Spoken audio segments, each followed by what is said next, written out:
ஆனைமுகனை தொழுதால் நவக்கிரகங்களும் மகிழும்.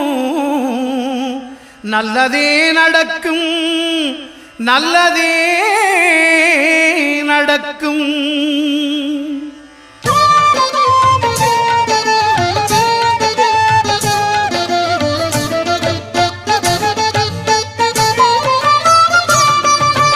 ஒன்பது கோளும் ஒன்றாய் காண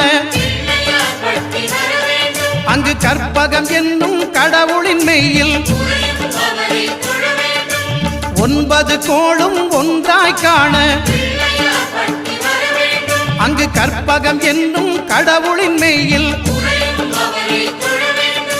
சூரியன் முதலாய் 9 கிரகமும் பலவித குணங்களை கொண்டிருக்கும். எங்கள் கற்பக தருவில் அவை வரும்போது ஒன்றாய் சேர்ந்து பலனளிக்கும்.